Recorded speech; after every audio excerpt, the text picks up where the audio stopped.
Happy morning guys. இன்னைக்கு நம்ம பார்க்க போற வெஹிக்கிள் மாருதி சுசுகியோட ஷிஃப்ட் பார்த்தோன்னா ஒரு பெட்ரோல் வேரியன்ட். ஷிஃப்ட்டில் பார்த்தீங்கன்னா AC work and plus mechanical work ரெண்டுமே தான் பண்ண போகிறோம். ப்ரெஷர் கொடுத்து லீக்கேஜ் செக் பண்ணதில் கூலிங் காயிலில் லீக்கேஜ் இருந்தது. ஸோ கூலிங் காயிலோட கண்டிஷனை நீங்களே பாருங்கள் எந்த அளவுக்கு ஒஸ்ட்டாக இருக்குன்றது.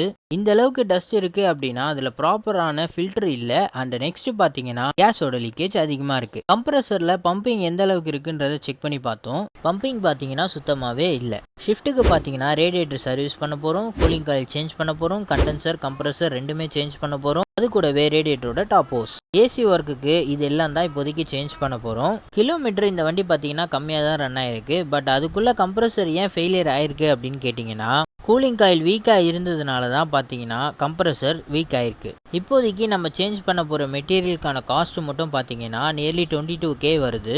எல்லா மெட்டீரியலும் பார்த்தீங்கன்னா கஸ்டமர் கூடவே இருந்து பர்ச்சேஸ் பண்ணி கொடுத்துட்டு போயிருக்காங்க.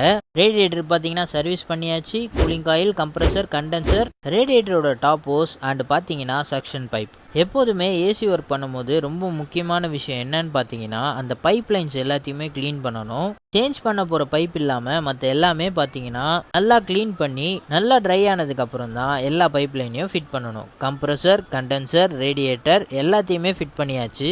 கூலிங் காயில் அண்ட் எக்ஸ்பென்ஷன் வால்வ் எல்லாமே பக்காவாக ஃபிட் பண்ணிவிட்டு நெக்ஸ்ட்டு பார்த்தீங்கன்னா ப்ரெஷர் தான் ஏற்றி லீக் ஏதாவது இருக்கான்னு செக் பண்ணணும். ஸோ அதுக்காக ப்ரெஷர் ஏற்றி ஸ்டாண்ட் பை பண்ணலாமா? ப்ரெஷர் பார்த்தீங்கன்னா நார்மலாக ஒரு 250 ஆர் 300 ரேஷியோவில் வைக்கலாம். ஏசிலாம் புதுசு மாற்றுறது எந்த அளவுக்கு முக்கியமோ அதே மாதிரி ப்ரெஷர் ஏற்றி லீக்கேஜ் இல்லாமல் பக்காவாக ஃபிட் பண்ணுறது தான் ரொம்ப முக்கியம். லீக்கேஜ் இருக்குது அப்படின்னா அகைன் பார்த்தீங்கன்னா கேஸ் ரிலீஸ் ஆகிடும். ஸோ நம்மளுக்கு பார்த்தீங்கன்னா கூலிங் வராது. 3 ஹவர்ஸ் கிட்ட ஸ்டாண்ட் பை பண்ணதில் ப்ரெஷர் பார்த்தீங்கன்னா பக்காவாக இருந்தது. ஸோ நம்ம நெக்ஸ்ட் ப்ராசஸ் பார்த்தீங்கன்னா வேக்யூம் ப்ராசஸ் தான் பண்ணணும். என்ன தான் நம்ம ஏரை ரிலீஸ் பண்ணாலுமே உள்ளே கொஞ்சம் ஏர் இருக்கும். ஸோ அதை ரிலீஸ் பண்ணுறதுக்கு தான் இந்த வேக்யூம் ப்ராசஸ். வேக்யூம் ப்ராசஸ் பண்ணும் போதே பார்த்தீங்கன்னா ஏசி ஃபில்டரை ஃபிட் பண்ணிக்கலாம். சில ஓல்டு வண்டியிலலாம் பார்த்தீங்கன்னா இந்த ஃபில்டருக்கான டக்ட் இருக்காது. ஸோ நம்ம அதை கட் பண்ணி தான் ஃபிட் பண்ணுவோம். இந்த வண்டியில் பார்த்தீங்கன்னா அந்த பிரச்சனை இல்லை. ஓல்டு ஃபில்டரை ரிமூவ் பண்ணிவிட்டு நம்ம நியூ ஃபில்டரை பார்த்தீங்கன்னா லாக் பண்ணியாச்சு. வேக்யூம் ப்ராசஸ் ஃபினிஷ் ஆனதுக்கப்புறம் கேஸ் தான் ஃபில் பண்ணணும்.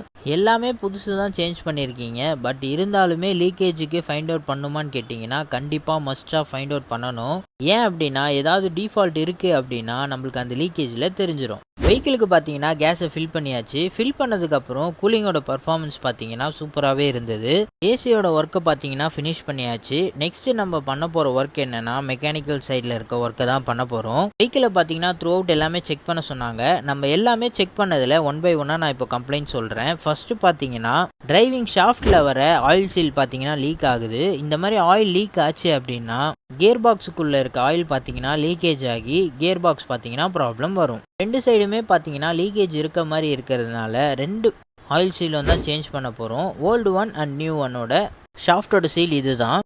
சீலை கரெக்டாக ப்ராப்பராக லாக் பண்ணதுக்கப்புறம் டிரைவிங் ஷாஃப்டை பார்த்தீங்கன்னா சீல் டேமேஜ் ஆகாமல் ப்ராப்பராக எங்கேஜ் பண்ணணும். எங்கேஜ் பண்ணதுக்கப்புறம் என்ன பண்ணணும்னு கேட்டிங்கன்னா கியர் பாக்ஸ் ஆயில் தான் ஃபில் பண்ணணும். கியர் பாக்ஸ் ஆயில் ஃபில் பண்ணதுக்கப்புறம் பார்த்தீங்கன்னா எந்த ஒரு லீக்கேஜும் இல்லாமல் ப்ராப்பராகவே இருந்தது.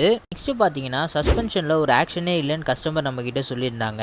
அதுக்காக செக் பண்ணி பார்த்ததில் வெஹிக்கிளில் lower arm and steering box, link ராடில் வர புஷ் எல்லாமே சேஞ்ச் பண்ணியிருக்காங்க. எக்ஸப்ட் இந்த 2 ஷாக் அப்சர் தவிர. ஷாக் அப்சருக்கு அடுத்து பார்த்தீங்கன்னா பிரேக் பேட் தான் சேஞ்ச் பண்ண போகிறோம்.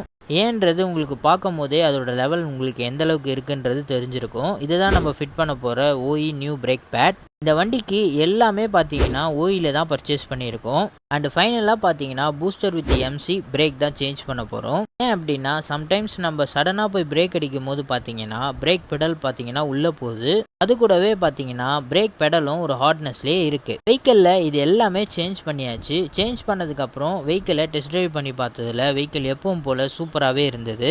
அப்புறம் என்ன எப்பவும் போல் கஸ்டமருக்கு ஹாப்பியாகவும் சூப்பராகவும் டெலிவரி பண்ணியாச்சு. இந்த மாதிரி வெஹிக்கிள் ரிலேட்டட் வீடியோஸ் பார்க்குறதுக்கு மறக்காமல் நம்ம சேனலை சப்ஸ்கிரைப் பண்ணிக்கோங்க. அது கூடவே இந்த வீடியோக்கு ஒரு லைக்கை கொடுத்துட்டு ஷிஃப்ட் வச்சுருக்க நண்பர்களுக்கு மறக்காமல் இந்த வீடியோவை ஷேர் பண்ணிவிடுங்க. தேங்க்யூ.